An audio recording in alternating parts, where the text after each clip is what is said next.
Hi, Aquarius. I love talking to you guys. I think you've figured that out over the last few months, over the last like 6 months. I have really enjoyed our conversations. And I think you're going to be pleasantly surprised by the fact that the note that I have for you this month, the word love is actually not in the note. Are you excited or what? Um, Energies have shifted a little bit. This eclipse has brought out some other stuff. We're heading into an interesting time of year for you guys. Before I start in on this really intense topic, because it is kind of going to be a tense reading, I think, today. We haven't pulled any cards yet, but one of the things that has been getting me through, being air, and here I am fire, is grounding down with some great jewelry, and Pink Lune has been my rock, so to speak. Tiffany at Pink Lune has done an amazing job making jewelry for me. This pink jasper has been one of the pieces that has really kept me clear-headed for a long time. And these amethyst earrings, come on. 15% off still. Gonna leave her website and her promo code below in the description box. Check it out. Check it out.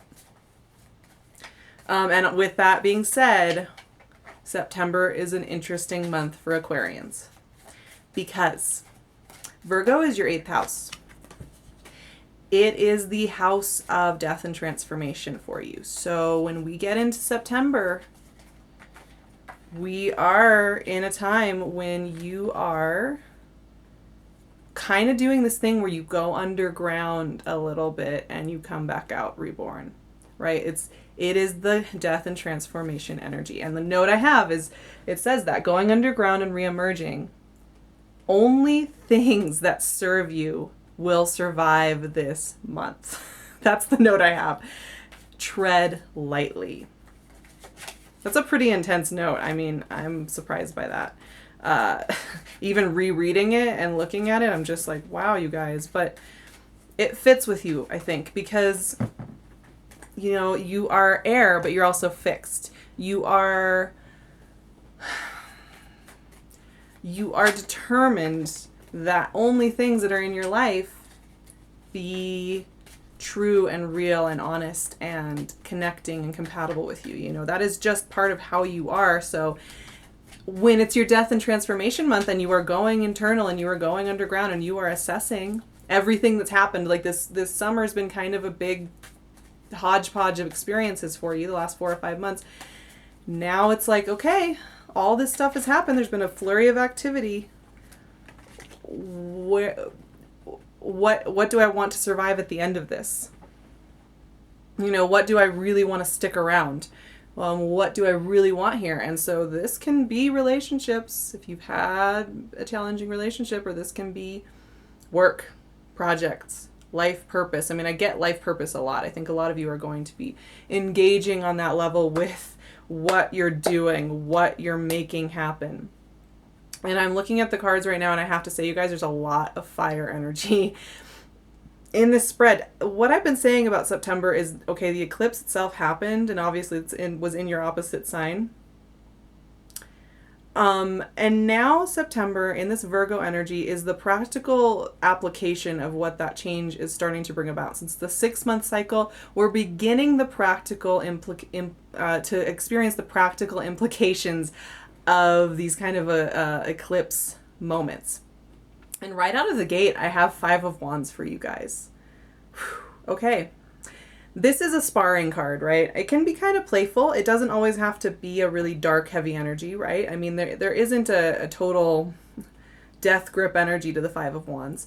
But the 5 of Wands is kind of, you know, you might have an argument, or you might have a disagreement, or you might even find that, you know, you are having to kind of hold your space and say what you're saying, and it might feel really uncomfortable. And this is what I'm talking about with this death and transformation kind of energy, is like the way it affects you guys is that you're going to be chafing with things that don't work for you anymore, and you probably are going to be very wanting to speak your mind, and you're going to have a hard time holding it back, and you're going to have a hard time pretending it's not happening. And honestly, the Page of Wands came up after the 5 of Wands, and the Page of Wands to me is that energy of this young man who really, he's cocky a little bit. You know, he's got his uniform on, he's looking at his new position in life. You know, he's kind of youthful and impatient, and he can kind of say rash things. And I know you guys are really witty and you're really good with words and you're very efficient once you've put your eye on something, whether it's a change that needs to be made or something that you want to do, you can sometimes do this thing where you cut to the bone, right? With your words, with what you want, and you just kind of go and you do it. And these energies right here, you know, I've said on that note, tread lightly. That was the download that I was getting for Aquarians. Tread lightly, because when I see this energy, if you're feeling this knee-jerk desire to just go in there and say what you're feeling, or just ghost on the situation because you're just done with it and you want to just move on, hold steady a minute. Internalize what this high intensity kind of fiery desire is, and figure out what you're really trying to accomplish or say before you do it. Because yeah, there's probably a legitimate thing here. You probably are ready to cut some ties and change some things, admittedly, right? But you're going to want to make sure that it's really reflecting the things you want to change, that you're not throwing the baby out with the bathwater, basically. It's like, I have to say, you guys, that because you have that efficiency, that can happen sometimes if you don't take the time. So right out of the gate, you're going to be feeling an urgency, like almost a desire to just make movement, right? And the thing is, this is so interesting. The Leo card came up again. The Strength card and the Nine of Pentacles are right on the heels of that really high intensity fire energy. And you know, strength is a really powerful energy, because strength is about your ability to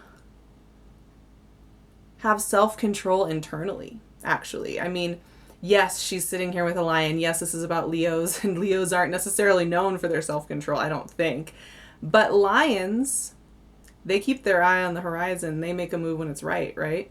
And in this, the imagery for this is about taming the beast within a little bit, tempering the beast within with patience and with reflection and with hindsight and foresight. And that's what I'm saying about that kind of rash energy just coming around. There's something about what you want to change that if you don't take the time in this Virgo energy of sorting through and sussing out, you could really like get into a real tussle with something and really find that you're hitting a wall. And the thing is that what we're going for you guys, it's still kind of riding on theme for me with ease. You guys like to make things harder than they need to be. Even though you think that you are calculating out and making things that are rational decisions and that fit with what works for you. And even when you think you really are making things easier, I think a lot of times you guys choose actually the road of strife. Because there's an element of worthiness that I'm picking up here too. Like, when things are good, or when things are easier, when things are starting to work, or even when you have a problem-solving idea that you can just implement, you tend to not feel that you deserve this Nine of Pentacles energy. This is a little uncomfortable for you guys. Nine of Pentacles is sitting back and saying, yeah, isn't it great I have everything I want? And the thing is, I think a lot of you are going to find that September is materially a really beautiful time where you are in surroundings that are working for you, where you are in a good work environment, that, you know, your health is good, that things are kind of just on a very practical level. The Nine of Pentacles is things flowing. You know, she's just sitting there enjoying it. It's not any more complicated than that. It's a very direct card, right? And part of how you're going to get here is to master that desire to blow your air onto a flame and set things on fire and watch it burn to the ground, right? Like, things are going well, and they've started to feel like they're going well. And I keep going back to this theme of you guys wanting to somehow like sabotage or mess with the equilibrium going on there. And all I see is these beautiful things, right? So sit with that. This is a really internal month, and because you're going to be feeling that death and rebirth energy, you're going to really be taking a hard look at what makes you feel this way, though, right? Only things that make you feel this way need to stay. And we'll talk about that a little bit more as we go down the rest of the cards. Here's the thing, you guys. Part of your you're going underground, and part of this kind of heavier, darker energy that you will probably be feeling a good chunk of this month, the first part of it at least.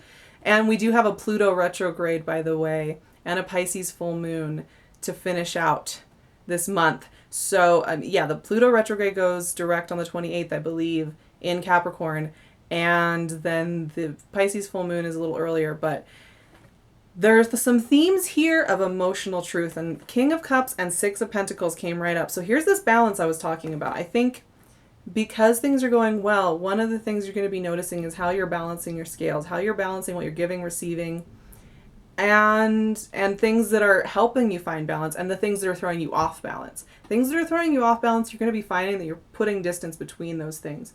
But things where it's like, I think a lot of you are going to be finding you want to give more. You want to show up more, and it's a little unnerving. The King of Cups right here, you know, this is an energy of somebody who shows up and holds steady. The King of Cups is really powerful. His throne is on water, and he's hanging on that water. The water will take him where he needs to go, and he knows it. Like, I'm looking at him right now, and it's like, yeah, and he's like, cool. Once again, there is this mastery of self, mastery of inner self. And yes, you guys are rational. Yes, you do have self-control. Yes, you are efficient. Yes, you are good at making a decision about what works for you and moving on it. But there's a secret part of Aquarians that is a little chaotic. It's that electrical side of yourselves, you know, that Uranus side of yourselves that is willing to knock stuff over and see what happens, right?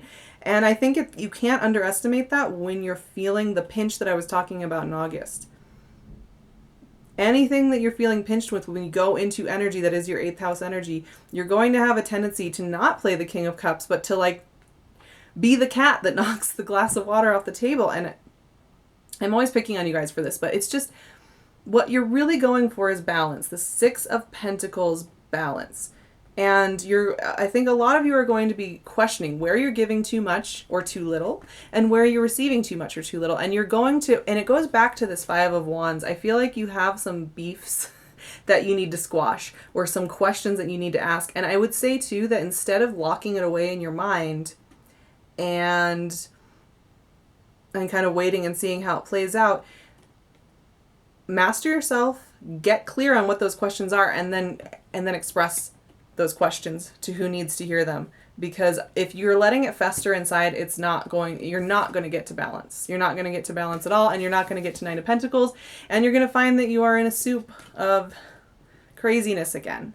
And part of the reason I'm saying this too is the last 4 cards of this reading are really funny, and I think so beautifully express the dualism of being an Aquarius, being an air sign. First off, we have the King of Swords. So here's that truth telling. For me, it's like, take the first couple weeks. Get in your head what you really want and what's really working for you, and focus on that. The second couple weeks is when you're going to start telling the truth.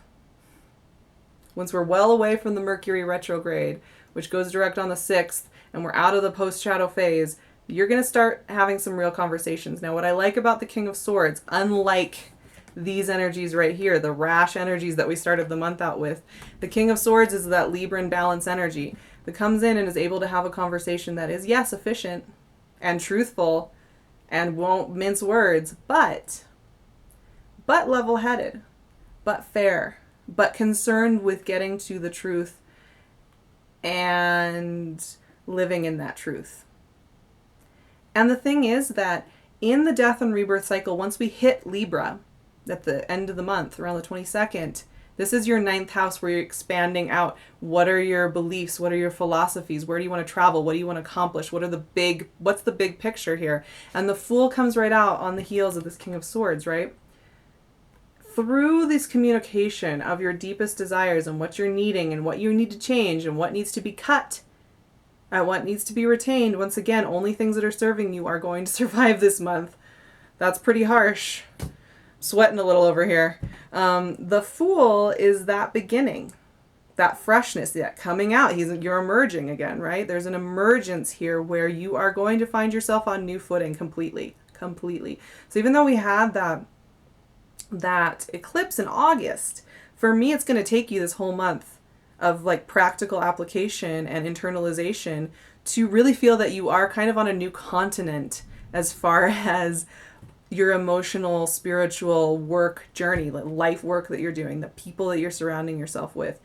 And it might feel a little bit strange, like you've overnight woken up in a new landscape, but really it's because you've been slowly working towards this new landscape for a little while, a few months, honestly. And this is just the month where we're really cutting away the fat. We're trimming the fat and we're going in for, and so we're going in for the kill, basically. And so it will be a lot clearer and a lot crisper. The image of where you are now, where this fresh footing is going to be very crisp for you. Kind of like you were on one iceberg and now you're on another iceberg and you're getting used to your footing on that iceberg. That's how I'm feeling with this when I think about this energy for you guys. So it's going to be kind of epic. And whatever's here with you when you hit this full stride, that stuff's going to stick around. Like that stuff is going to be solid as gold. Really solid. And this is, once you hit this feeling, you're going to kind of have an idea of what you're working with, what materials you have to move forward into the big vision. Here's the thing, you guys, the Four of Wands came up next, and I swear I'm not trying to be romantic. I want to just have a rational conversation with you guys about what needs to change, but okay, the Four of Wands, right? This might be you opening up to the idea of happiness and real lasting partnership, real lasting success. Like this does not have to just be Four of Wands. Yes, it's a romantic card. It's a wedding card. It's a partnership card. But it's also, it goes back to this Nine of Pentacles and this strength, this balance, this good home life, this happiness. There's a triumphant, conclusive energy of the Four of Wands that says, oh, isn't this nice? Here's a wonderful thing. Let's have it. And so once again, I mean, what's so cool about this month and what I like about it for you guys and what I like about this energy for you with Virgo being your 8th house is it is efficient. Virgo is about accounting for things and taking care of it and summing it up and letting go anything that's not working. And that's what you're going to be doing. But what I like about it is you are going to be better for it by the end of the month. That house cleaning energy that Virgo really brings up for you is going to be so great for getting you to this happy place where you don't have cobwebs in your window, right? And here's the one caveat, and I think this is so funny. The last card that came out is the Ten of Wands, and this to me, this is a theme for the whole month, and it goes back to what I was saying about how sometimes you guys, yes, you're efficient, yes, you're able to express what you need, but like sometimes I think you do hide that deeper emotional core, that deeper emotional need inside a little bit, and you can carry it on your shoulders because you're afraid to show it. So it's terrifying to show your heart to the world, right? It is terrifying. I'll give you that. I will give you that. You are going to miss this opportunity here to just relax and have fun if you hold everything inside and you hold it all on your shoulders and you hold it all as though you are the one that's responsible for making it okay. And you will find that you're tired at the end of the month if you do this. Trust the people you're working with to support you and what you want to get done, have honest conversations with them. Once again, if you can master that inner beast that wants to kind of roar and get their point across impatiently, you'll have the clear conversations that you need to have in order to be here, and you won't end up here. These are kind of the two outcomes you can look for by the end of the month. And it's up to you which one you want to do. And this goes for love too. For those of you who are like kind of, you're letting things grow slowly. You're letting your heart kind of work out some kinks before you show it. You will end up feeling like this. If you are feeling vulnerable and you don't admit it, you will be feeling like you're holding a burden on your shoulders. So that's another thing to think about. This month is about your truths, what's really working for you, not what's working for other people, not what you think is working for other people, but what is working for you, and then also expressing that so that you know where other people are at. Because I think part of this too is that you don't know where everybody else is at, right? Until you have these conversations. And when we have these kind of balance cards here and these kind of clarity cards here, what we're doing there is we are, working with the people around us to clarify what that is so that everybody is served well. And I know that that matters to you guys, to have everybody equally informed, equally well served, equally respected. And so, you know, as much as you might be nervous to unearth some of this stuff, I think it's going to be really good for you. And I do really see you coming out of this month like so much stronger and clearer and having a lot of like renewed energy almost. It might feel a little heavy, it might feel a little intense, but I do think it'll be overall a beautiful month for you, which is, like I said, house cleaning. It's time for the house cleaning. Virgo is all about house cleaning. They love it. So with that being said, I love you guys so much. I'm sending you all the best in this month. I would love to work with you. I'm going to leave my website and my email in the description box along with Pink Lune's info, so check her out. And I will talk to you guys in October. I hope it is a beautiful one. I love you.